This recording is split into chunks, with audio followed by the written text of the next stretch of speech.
Chapitre 69, lu par Roselyne Aymar. Où se manifeste le dernier terme qu'atteignit et que put atteindre la valeur inouïe de Don Quichotte dans l'heureuse fin qu'il donna à l'aventure des lions. L'histoire raconte que lorsque Don Quichotte appelait Sancho pour qu'il lui apportât son armée, l'autre achetait du fromage blanc auprès des bergers. Pressé par les cris de son maître et ne sachant que faire de ce fromage, ni dans quoi l'emporter, il imagina, pour ne pas le perdre, car il l'avait déjà payé, de le jeter dans la salade de son seigneur. Puis, après cette belle équipée, il revint voir ce que lui voulait Don Quichotte, lequel lui dit « Donne, ami, donne-moi cette salade, car ou je sais peu de choses en fait d'aventure, ou celle que je découvre par là va m'obliger et m'oblige dès à présent à prendre les armes. » L'homme au gaban vert qui entendit ces mots jeta la vue de tous côtés et ne découvrit autre chose qu'un chariot qui venait à leur rencontre avec 2 ou 3 petites banderoles, d'où il conclut que le chariot portait de l'argent du roi. Il fit part de cette pensée à Don Quichotte, mais celui-ci ne voulut point y ajouter foi, toujours persuadé que tout ce qui lui arrivait devait être aventure sur aventure. Il répondit donc à l'hidalgo « L'homme prêt au combat s'est à demi battu. Je ne perds rien à m'apprêter, car je sais par expérience que j'ai des ennemis visibles et invisibles. Mais je ne sais ni quand, ni où, ni dans quel temps, ni sous quelle figure ils penseront à m'attaquer. » Se tournant alors vers Sancho, il lui demanda sa salade. Et celui-ci, qui n'avait pas le temps d'en tirer le fromage, fut obligé de la lui donner comme elle était.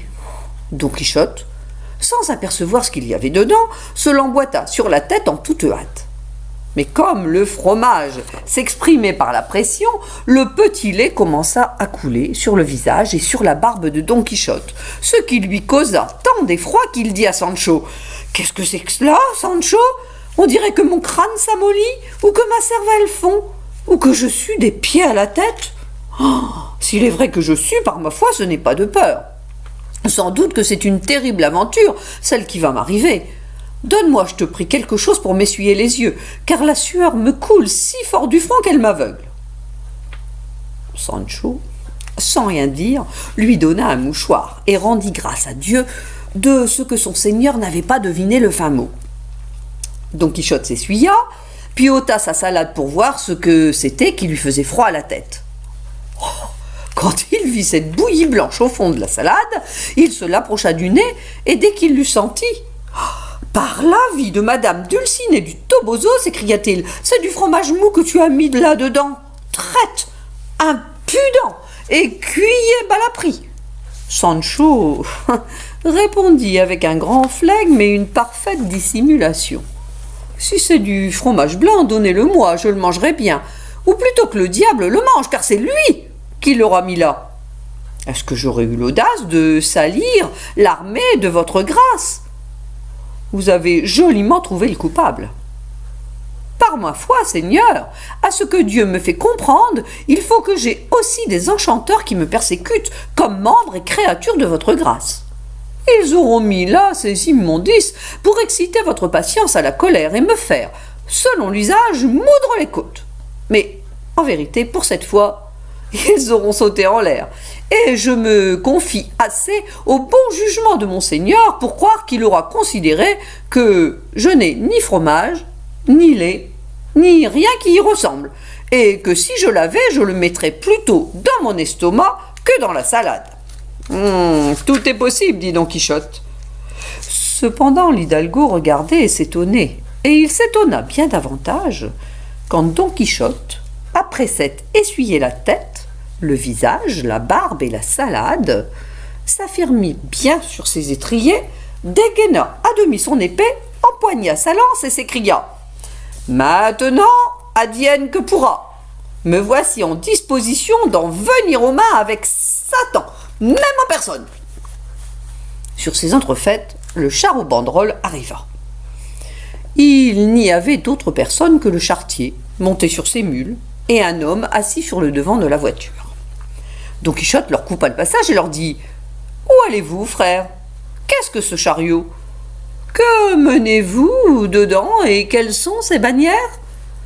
Le charretier répondit: « Ce chariot est à moi. Ce que j'y mène, ce sont 2 beaux lions dans leur cage que le gouverneur d'Oran envoie à la cour pour être offerts à sa majesté.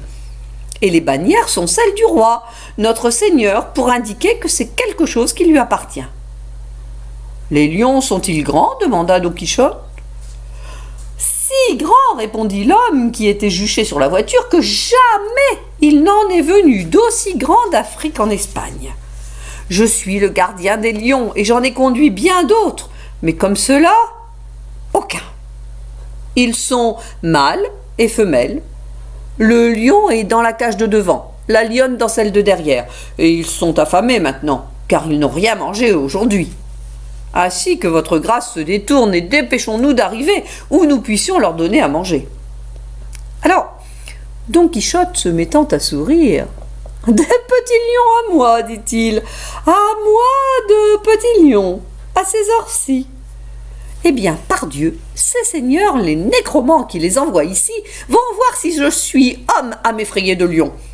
Descendez, brave homme, et puisque vous êtes le gardien, ouvrez-moi ces cages et mettez-moi ces bêtes dehors.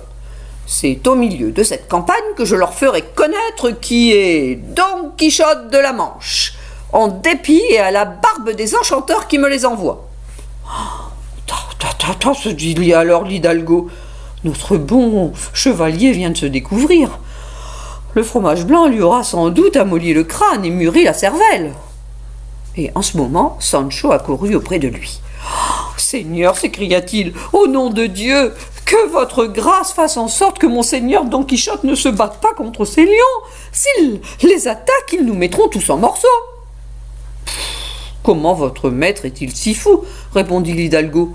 « Que craignez-vous qu'il ne combatte ces animaux féroces ?»« Il n'est pas fou, reprit Sancho, mais audacieux. »« Je ferai en sorte qu'il ne soit pas à ce point, répliqua l'hidalgo. » Et s'approchant de Don Quichotte, qui pressait vivement le gardien d'ouvrir les cages, il lui dit: « Seigneur chevalier, les chevaliers errants doivent entreprendre des aventures qui offrent quelque chance de succès, mais non celles qui ôtent toute espérance.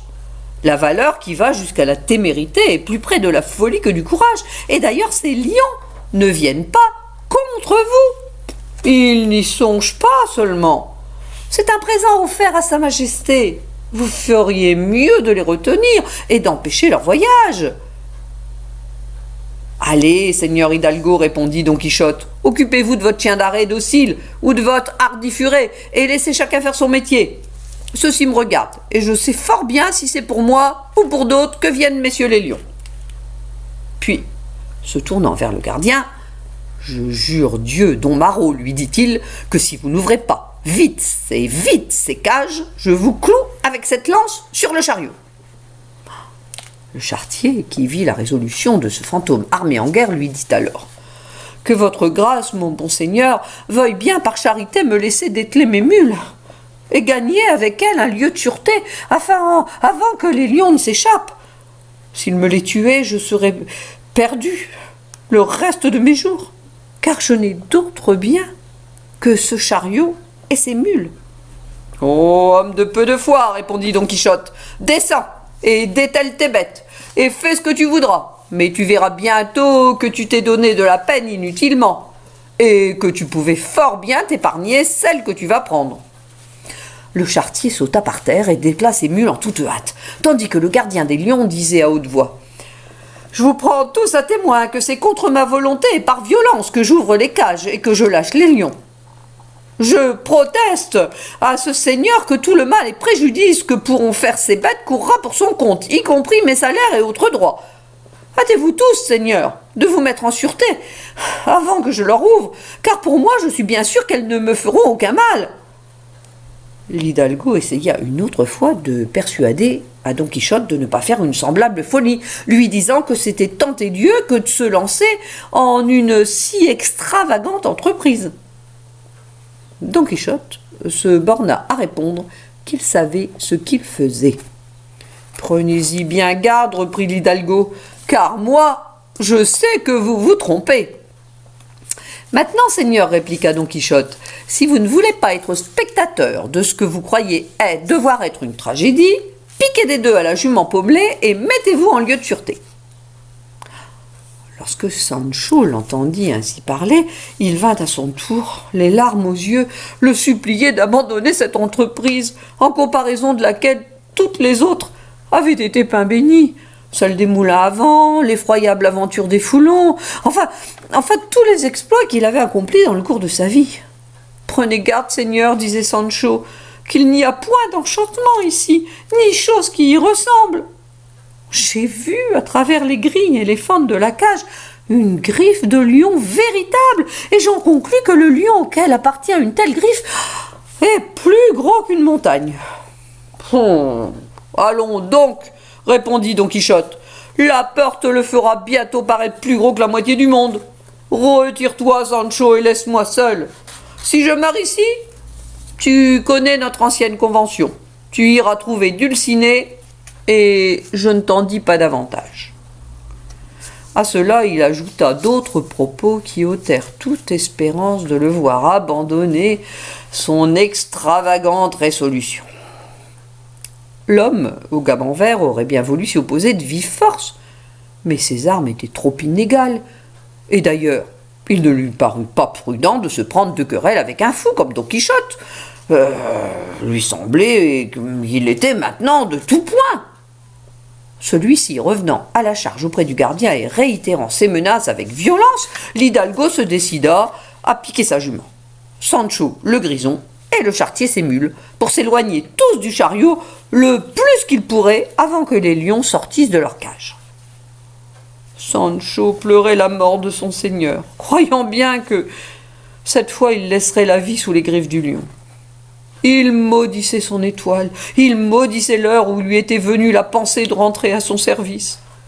Mais tout en pleurant et se lamentant, il n'oubliait pas de rosser le grison à tour de bras pour s'éloigner du chariot au plus vite. Quand le gardien des lions vit que ceux qui avaient pris la fuite étaient déjà loin, il recommença ses remontrances et ses intimations à Don Quichotte. « Je vous entends, reprit le chevalier, mais trêve d'intimation et de remontrances.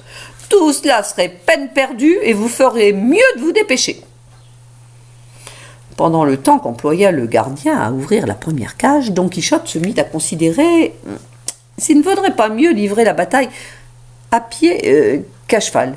Et à la fin, il résolut de combattre à pied dans la crainte que Rocinante ne s'épouvantât à la vue des lions. Aussitôt, il saute de cheval, jette sa lance, embrasse son écu, dégaine son épée, puis d'un pas assuré et d'un cœur intrépide s'en va, avec une merveilleuse bravoure, se camper devant le chariot, en se recommandant du fond de l'âme d'abord à Dieu, puis à sa Dulcinée. Il faut savoir qu'en arrivant à cet endroit, l'auteur de cette véridique histoire s'écrie dans un transport d'admiration. « Ô vaillant, ô courageux, par-dessus toute expression, Don Quichotte de la Manche, miroir où peuvent se mirer tous les braves du monde, nouveau don Manuel Ponce de Léron, qui fut la gloire et l'honneur des chevaliers espagnols. Avec quelle parole contrai-je cette prouesse épouvantable? Avec quelle raison persuasive la rendrai-je croyable au siècle à venir? Quelle louange trouverai-je qui puisse convenir et suffire à ta gloire, fût-elle hyperbole sur hyperbole?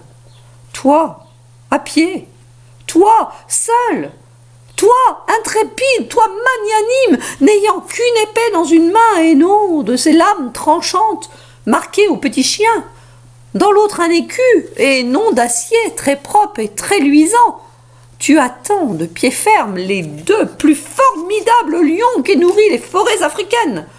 Ah, que tes propres exploits parlent à ta louange, valeureux Manchois.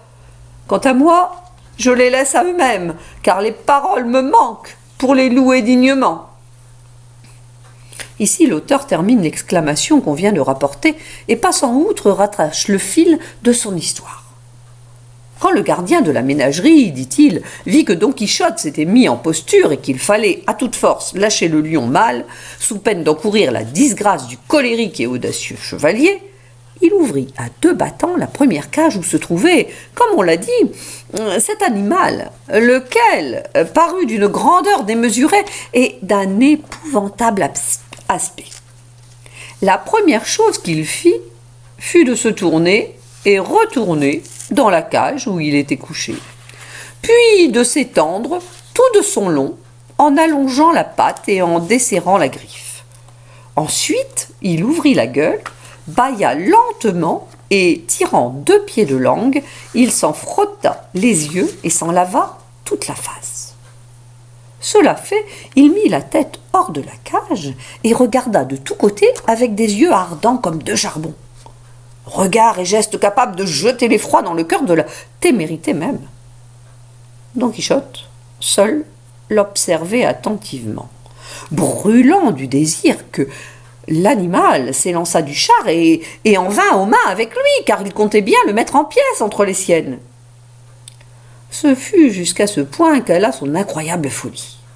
Mais le généreux lion, plus courtois qu'arrogant, ne faisant nul cas d'enfantillage et de bravade, après avoir regardé de côté et d'autre, tourna le dos, montra son derrière à Don Quichotte, et, avec un sang-froid merveilleux, alla se recoucher dans sa cage. Lorsque Don Quichotte vit cela, il ordonna au gardien de prendre un bâton et de l'irriter en le frappant pour le faire sortir. « Quant à cela, je n'en ferai rien, » s'écria le gardien, « car si je l'excite, le premier qu'il mettra en pièces, ce sera moi. Que votre grâce, seigneur chevalier, se contente de ce qu'elle a fait. C'est tout ce qu'on peut dire en fait de vaillance, et n'ayez pas l'envie de tenter une seconde fois la fortune. Le lion a la porte ouverte. Il est libre de sortir ou de rester. S'il n'est pas encore sorti, il ne sortira pas de toute la journée. Mais votre grâce a bien manifesté la grandeur de son âme. Aucun brave, à ce que j'imagine, n'est tenu de faire plus que de défier son ennemi et de l'attendre en rase campagne. Si le provoqué ne vient pas, sur lui tombe l'infamie, et le combattant exact au rendez-vous gagne la couronne de la victoire. Au fait, c'est la vérité, répondit Don Quichotte. Ferme la porte, mon ami, et donne-moi un certificat, dans la meilleure forme que tu pourras trouver, de ce que tu viens de me voir faire, à savoir que tu as ouvert au lion, que je l'ai attendu, qu'il n'est pas sorti, que je l'ai attendu de nouveau, que de nouveau il a refusé de sortir, et qu'il s'est allé recoucher. Je ne dois rien de plus. Arrière les enchantements, et que l'aide de Dieu soit à la raison, à la justice, à la véritable chevalerie. Et ferme la porte, comme je l'ai dit, pendant que je ferai signe aux fuyards pour qu'ils reviennent apprendre cette prouesse de ta propre bouche. Le gardien ne se le fit pas dire 2 fois. Et Don Quichotte, mettant au bout de sa lance le mouchoir avec lequel il avait essuyé sur son visage la pluie du fromage blanc, se mit à appeler ceux qui ne cessaient de fuir et de tourner la tête à chaque pas, tous attroupés autour de l'hidalgo. Sancho aperçut le signal du mouchoir blanc. « Qu'on me tue, dit-il, si mon seigneur n'a pas vaincu les bêtes féroces, car il nous appelle. » Ils s'arrêtèrent tous 3 et reconnurent que celui qui faisait des signes était bien Don Quichotte. Perdant un peu de leur frayeur, ils se rapprochèrent peu à peu jusqu'à ce qu'ils pussent entendre les cris de Don Quichotte qui les appelait. Finalement, ils revinrent auprès du chariot. Et quand ils arrivèrent, Don Quichotte dit au charretier « Allons, frère, attelez vos mules et continuez votre voyage. Et toi, Sancho, donne-lui 2 écus d'or, pour lui et pour le gardien des lions, en récompense du temps que je leur ai fait perdre. » « Je les donnerai de bien bon cœur, répondit Sancho. « Mais les lions, que sont-ils devenus? Sont-ils morts ou vifs ?» Alors le gardien, prenant son temps et ses aises, se mit à compter par le menu la fin de la bataille, exagérant de son mieux la vaillance de Don Quichotte. À la vue du chevalier, dit-il, le lion intimidé n'osa pas sortir de la cage, bien que j'ai tenu la porte ouverte un bon espace de temps. Et quand j'ai dit à ce chevalier que c'était tenter Dieu que d'exciter le lion pour l'obliger par force à sortir, comme il voulait que je le fisse, Ce n'est qu'à son corps défendant et contre sa volonté qu'il m'a permis de fermer la porte. »« Hein ? Que t'en semble, Sancho ?» s'écria Don Quichotte. « Y a-t-il des enchantements qui prévalent contre la véritable valeur ? Les enchanteurs pourront bien m'ôter la bonne chance, mais le cœur et le courage, je les en défie. » Sancho donna les 2 écus, le charretier attela ses bêtes, le gardien baisa les mains à Don Quichotte en signe de reconnaissance et lui promit de conter ce vaillant exploit au roi lui-même quand il le verrait à la cour. « Eh bien, reprit Don Quichotte, si par hasard sa majesté demande qui l'a fait, vous lui direz que c'est le chevalier des lions, car désormais je veux qu'en ce nom se change, se troque et se transforme celui que j'avais jusqu'à présent porté, de chevalier de la triste figure. En cela, je ne fais que suivre l'antique usage des chevaliers errants, qui changeaient de nom quand ils leur en prenaient fantaisie, ou quand ils y trouvaient leur compte. » Cela dit, le chariot reprit sa route, et Don Quichotte, Sancho et l'homme au gaban vert continuèrent la leur. Pendant tout ce temps, Don Diego de Miranda n'avait pas dit un mot. Tant il mettait d'attention à observer les actions et les paroles de Don Quichotte, qui lui paraissait un homme sensé, atteint de folie, et un fou doué de bon sens. Il n'avait pas encore connaissance de la première partie de son histoire, car s'il en eût fait la lecture, il ne serait pas tombé dans cette surprise où le jetaient les actions et les paroles du chevalier, puisqu'il aurait connu de quelle espèce était sa folie. Ne la connaissant pas, il le prenait tantôt pour un homme sensé, tantôt pour un fou, car ce qu'il disait était raisonnable, élégant, bien exprimé, et ce qu'il faisait, extravagant, téméraire, absurde. L'hidalgo se disait « Quelle folie peut-il y avoir plus grande que celle de se mettre sur la tête une salade pleine de fromage blanc et de s'imaginer que les enchanteurs vous amollissent le crâne ? Quelle témérité, quelle extravagance plus grande que de vouloir se battre par force avec des lions !» Don Quichotte le tira de cette rêverie et coupa court à ce monologue en lui disant « Je parierais, seigneur Don Diego de Miranda, que votre grâce me tient dans son opinion pour un homme insensé, pour un fou. Et vraiment, je ne m'en étonnerai pas, car mes œuvres ne peuvent rendre témoignage d'autre chose. Eh bien, je veux pourtant faire observer à votre grâce que je ne suis pas aussi fou, pas aussi timbré que je dois en avoir l'air. Il sied bien à un brillant chevalier de donner, au milieu de la place et sous les yeux de son roi, un coup de lance à un brave taureau. Il sied bien à un chevalier couvert d'armes resplendissantes de parcourir la lice devant les dames dans de joyeux tournois. Il sied bien enfin à tous ces chevaliers d'amuser la cour de leur prince et de l'honorer, et si l'on peut ainsi dire, par tous ces exercices en apparence militaire. Mais il sied bien mieux encore à un chevalier errant d'aller par les solitudes, les déserts, les croisières des chemins, les forêts et les montagnes, chercher de périlleuses aventures, avec le désir de leur donner une heureuse issue, seulement pour acquérir une célébrité glorieuse et durable. Il sied mieux, dis-je, à un chevalier errant de secourir une veuve dans quelque désert inhabitable, qu'à un chevalier de cour de séduire une jeune fille dans le sein des cités. Tous les chevaliers, d'ailleurs, ont leurs exercices particuliers. Que celui de cour serve les dames, qu'il rehausse par ses livrées la cour de son roi, qu'il défrègue les gentilshommes pauvres au splendide service de sa table, qu'il porte un défi dans une joute, qu'il soit tenant dans un tournoi, qu'il se montre grand, libéral, magnifique et surtout bon chrétien. Alors, il remplira convenablement son devoir.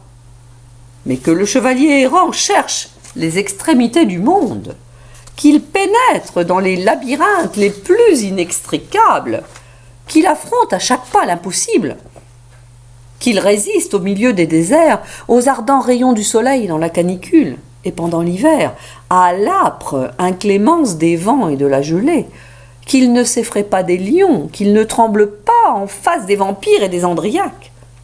Car chercher ceci, braver cela et les vaincre tous, voilà ses principaux et véritables exercices.